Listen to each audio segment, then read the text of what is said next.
나는 카이사르 짜르다. 내가 적통이다.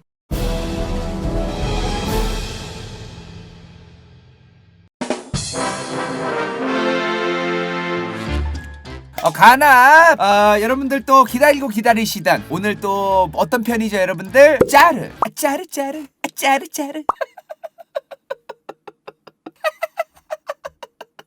너무 현타 오는데 이거. 이거 넣어달래. 장씨가 이거 넣어달래. 오늘 첫 방송이죠. 드디어 오늘 짜르 편의 시작을 알리겠습니다. 자, 저번 시간에 힙차크 한국으로부터 독립을 선포했던 2반 3세가 스스로 이제 호칭을 바꿨다고 말씀드렸어요. 뭐로? 자, 짜르로 바꿨다. 원래는 2반 3세까지 뭐였어요? 그냥 대공, 그랜드 듀크, 황제나 왕보다는 아래급인 대공이었다. 근데 2반 3세부터 스스로 짜르짜르 라고 불렀다. 여기까지 저번 시간에 했어요. 자, 그런데 러시아 황제를 도대체 왜 짜르라고 부르는지 아세요? 알고 보니까 짜르가 카이사르예요. 카이사르. 독일 말로는 카이저죠. 카이저가 뭐예요? 로마 제국이 자기네 황제를 카이사르라고 했단 말이야. 그 카이사르, 케사르 그거를 러시아 말로 뭐라고 한다? 짜르짜르라고 한다. 결국에는 저 카이사르 카이저, 저게 애초에 황제라는 의미의 단어였잖아요. 그걸 그대로 러시아 말로 바꿔가지고 짜르라고 하기 시작한 게 바로 2반 3세다. 그 전까지는 모스크바의 대공이 다스리는 곳이라고 해서 모스크바 대공국이라고 불렀단 말이에요. 근데 그 황제 아래껏 대공이 다스리던 그 대공국이 몽골, 킵차크 칸국을 쳐 박살을 냈잖아요. 그러니까 당시 대공이었던 2반 3세가 스스로 셀프로 지 부르는 호칭을 짜르짜르로 바꾼 거지. 이제 나는 수많은 어떤 그 황제나 왕 이런 다른 나라에게 지배를 받거나 간섭을 받거나 종속이 되어 있는 그런 관계가 아니라 난 당당한 황제다. 그래서 본인 이 2반 3세 때부터 그 대공이었던 사람들을 스스로 황제 짜르라고 부르기 시작했다. 이게 근데요, 황제가 짜르인 건 알겠는데 지들이 스스로 나 황제임? 이런다고 황제가 되는 게 아니잖아요. 주변 국가들도 아우 황제죠 당연히, 아우 당연히 황제십니다, 좀 이렇게 좀 지켜 세워주고 좀 이런 나라들도 오직이 좀 많아야, 그래야 좀 황제로서의 좀 이제 위엄도 서고 뭔가 이제 또 근자감도 있고 이제 그런 거잖아. 혼자서 객기 부리면서 야 나 황제임 그러면 이제 주변 국가들이 지랄하네 그러면 황제가 아니지. 근데 이제 독립한 지 얼마 되지도 않았던 모스크바 대공국, 이 대공국의 대공이 지 스스로 혼자서 유럽으로 따지면 좀 변방에 있었단 말이야 여기가. 근데 스스로 짜르라고 하는 거는 좀 자뻑이 심한 것 같단 말이지. 그러면 도대체 뭘 믿고 셀프 황제 짜르 드립을 찾느냐? 뭘 믿고 모스크바가 스스로 나는 황제다라는 개드립을 쳤을까? 유럽이 옛날부터 어떤 곳이에요? 뭐 그런 거 있잖아 자기들. 적통, 황제의 적통. 더 나아가서는 그 황제가 뭐예요? 로마의 적통, 로마의 적통이기. 유럽은 옛날 고대 중세까지 엄청나게 이걸 중요하게 생각했어요. 서로마는 서로마대로 지들끼리 이제 나가리되더니 교황이 마음대로 이제 로마 제국의 원래 레알 참트루 적통은 서로마 제국이고, 그 서로마 제국의 뒤를 이은 적통 국가는 뭐다? 프랑크 왕국. 더 나아가서 홀리 로만 엠파이어, 신성 로마 제국으로 갔다. 이런 식으로 적통을 가지고 굉장히 이제 중요하게 생각을 했단 말이에요. 애초에 로마라는 국가 자체를 신께서 내려주셨고, 신께서 내려주신 로마 제국의 황제도 신께서 정해주셨고, 신의 대리자가 초이스했으니까 이러한 것들을 굉장히 중요하게 생각했단 말이에요 유럽은. 그런데 그렇게 신성 로마 제국은 이 서로마, 더 나아가서 교황도 오프콜스를 냈던 그러한 적통의 자리를 물려받았다면 얘는 당연히 인정 안 하지 서로. 비잔티움 제국, 동로마 제국은 스스로 우리가 로마 제국의 후예고 적통이다라고 얘기하고, 서로마에서는 이제 서로마 망한 이후에도 교황이 개소리 하지 마라, 신께서 프랑크 왕국을 신성 로마 제국으로서 다시 한번 적통을 잇게끔 신께서 선택해 주셨다. 서로 이제 종교파리 하면서 그러고 있었단 말이야. 그러면 서로 이제 로마 제국의 적통이라면서 싸웠을 텐데, 그렇게 적통이라고 우겨대던 비잔티움 제국이 1453년 멸망합니다. 누구한테? 오스만 제국한테. 오스만 제국한테 망했어. 근데 1453년에 오스만 제국한테 아예 멸망하기 전부터도 거의 사실상 거적대기였어. 실질적으로 아예 박살난 건 1453년이지만 그 전부터도 사실상 박살이 나고 있었다. 어찌됐든 그러면 비잔티움 제국이 이제 멸망을 했단 말이야. 그러면 사실상 이제 지구에서 로마의 적통이고 로마 황제의 적통 계승 국가라고 주장하던 비잔티움 제국은 이제 사라진 거예요, 지구에서. 그러면 로마 제국에서 적통은 누구예요? 신성 로마 제국은 자기들이 적통이라고 하지만 비잔티움 제국의 적통을 이어받은 건 누구야? 없지. 그냥 이 지구에서 사라진 거지. 그러면 사실상 황제의 바통 터치는 어디로 간 거예요? 오스만 제국한테 간 거지. 뭐 바통 터치 뭐 말할 것도 없이 그냥 오스만 제국이 여기 있던 나라를 그냥 다 먹어버렸으니까, 나라 자체가 사라졌으니까 그냥 술탄장이 다 먹은 거죠. 이제 원래 비잔틴 제국이 있던 동네에서는 술탄짱! 술탄이 짱이요. 근데 개구멍이 있던 거야. 오스만 제국이 뭐예요? 이슬람 제국이잖아. 비잔틴 제국은 기독교 국가잖아. 개구멍이 있던 거야.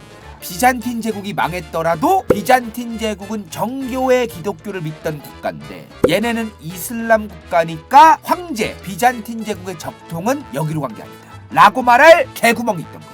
황제의 적통과 국가의 적통은 끊어진 게 아니다. 얘네는 이슬람이니까. 오스만 제국한테 비잔틴 제국이 멸망한 직전에 비잔틴 마지막 황제가 있었어요. 이 마지막 황제의 여자 조카가 있었어요. 여자 조카. 근데 그 여자 조카가 결혼을 한 거야. 누구랑? 이반 3세랑. 그러더니 내가 대로마 제국 비잔틴 제국의 정통 적통 후계자다. 나는 카이사르 짜르다. 내가 적통이다. 비잔틴 제국이 로마 제국의 적통이었고 그 비잔틴 제국이 망했더라도 그 적통은 이제 나에게 온 거다. 왜? 비잔틴 제국의 마지막 황제의 여자 조카가 내 와이프니까. 그런 얘기를 해. 또 하필 뭐야? 모스크바가 당시 어떤 종교를 믿었어요? 정교회. 또 종교도 비슷해. 비잔틴 제국이랑 모스크바 쪽이랑 또 같은 정교회를 믿었잖아요. 그 이게 너무 싸근짝짝 잘 맞는 거야 또. 즉 과거 대로마 제국이 갈라진 적통이 비잔틴 제국으로 갔는데 그 비잔틴 제국이 망했으니 이제 그 비잔틴 제국 마지막 황제의 마지막 친지 여자 조카가 내 와이프니까 내가 로마 제국 황제의 적통을 이어받은 거다. 나는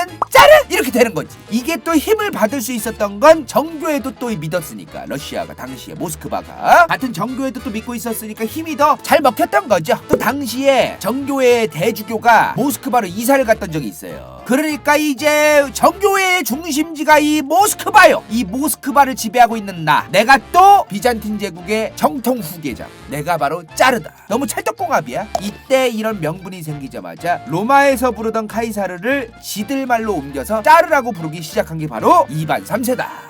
이 말. 근데 이런 호칭이 중요하거든요 또. 막 국민들이 막 다른 주변 국가 걔네들은 뭐 전하라고 부르고 왕이라고 부르고 대공밖에 안 되는 그런 것들인데 우리는 과거의 역사부터 황제였고 짜르였고 국뽕에 막 취하고 막 난리도 아니야 그거. 국민들한테 국뽕 이제 딱 그 치사량으로 이제 매길 때라던가 이럴 때 정치질할 때 엄청나게 중요한 게 이런 짜르, 호칭 이런 굉장히 중요하거든요. 이반 3세가 그래도요 엄청난 사람이에요. 이 사람. 이 양반이 러시아 역사에서 어느 정도 위상이냐면 러시아 역사의 3대 대제입니다. 여기에 이 3대 대제가 3명이 있어요. 그 중에 한 명으로 이제 평가받으니까 대단한 거지.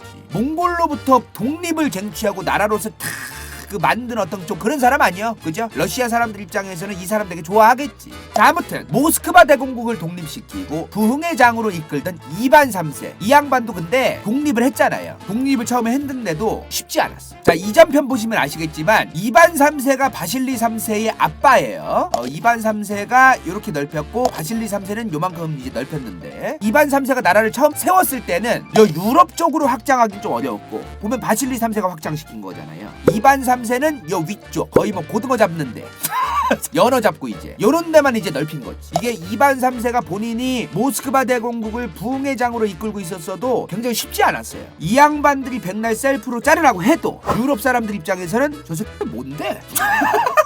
얘네 뭔데? 아니 뭐 얘네 뭐 지들이 뭐 셀프로 짜르 황제라고 하는 애들이 있다면 이상한 애들이네 쟤네. 오랑캐색 이런 취급을 당했어요. 왜냐면 그 이유가 좀 있었어. 이반 3세가 언제 사람이에요? 1440년에 태어나서 1505년에 죽은 사람이란 말이에요. 요때쯤에 유럽에서 무슨 일이 있었느냐?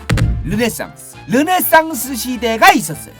르네상스 시대가 뭔 상관이냐 도대체. 저거 뭐 그냥 뭐 그림 졸라 잘 그리게 되는 뭐 그런 시대 아니냐. 그렇게 생각하는 분들이 있어. 르네상스 하면은 그냥 그림 졸라 막 미켈란젤로 막 다빈치 그림 막 벽화 개 잘 그리고 이제 그림의 예술의 부흥의 시대다. 저 이제 그런 얘기를 이제 많이 듣는데 저도 르네상스 하면은 이런 거밖에 안 떠올렸었거든요. 근데 르네상스 시대에 저런 예술이 발달한 이유는 르네상스가 사람 중심이기 때문입니다.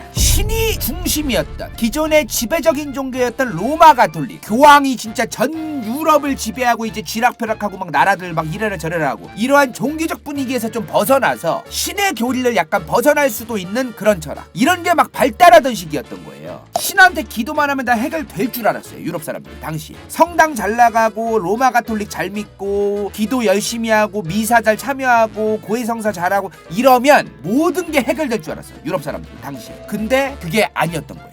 우리 스스로 인간이 노력해야 되고 개척해 나아가야 되는 게 굉장히 많다, 이런 생각을 하기 시작하는 거예요, 사람들. 그러면서 인간 그 자체, 인문주의, 휴머니즘 이런 게 르네상스 시대에 굉장히 많이 발달을 해요. 그러면서 그림들도 좀 더 인간에 가까운 현실적인 모습, 이런 식으로 또 발달을 하는 게 있었어요. 르네상스 오기 전까지는 인간이란 존재를 되게 대충 그렸어요. 인간이 별로 뭐 그렇게 뭐 중요한 게 아니니까 대충 그렸어. 그냥 옛날에 대충 그린 다음에 신만 막 개쩔게 막 그리고 막 그러는 거야. 이제는 그게 아닌 거죠. 인간이랑 진짜 똑같이 진짜 막 그리고 막 그러는 시대가 이제 점점 되어가는 거죠. 그렇게 르네상스 시대 때문에 종교보다는 인간 그 자체에 대한 철학이 발달하던 시대가 바로 르네상스였는데, 이 시대에 자기가 정교의 중심이래.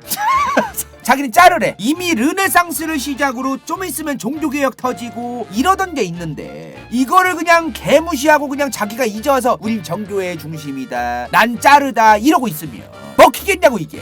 그러니까 이제 유럽 국가들 입장에서는 얘네 뭔데? 쟤는 뭔데? 뭐하는 앤데 쟤? 너 뭔데? 이러고 있던 거죠. 뭔가 교류도 하고 이제 무역도 하고 서로 사바사바도 하고 이런 게 있어야 되는데 유럽과 개털 없었다는 거죠. 2반 3세까지 스스로 자르라고 하면 뭐해. 자, 어찌됐든 그렇게 2반 3세와 2반 3세의 아들내미였던 바실리 3세까지 그래도 영토는 확장을 했어요. 그렇게 1533년 당시 모스크바 대공국의 최대 영토가 저렇게 넓어지게 됩니다. 아직까지는 모스크바 대공국으로 불렸어요. 근데 스스로 이제는 우린 제국이다, 스스로 짜르국이라고 부르기 시작하는 왕이 있었습니다. 그리고 러시아 역사 최악의 폭군, 러시아판 연산군으로 평가받는 사람이 나타납니다. 이 사람 영어로 뭔지 아세요? 이반 더 테러블. 누구? 이반 4세.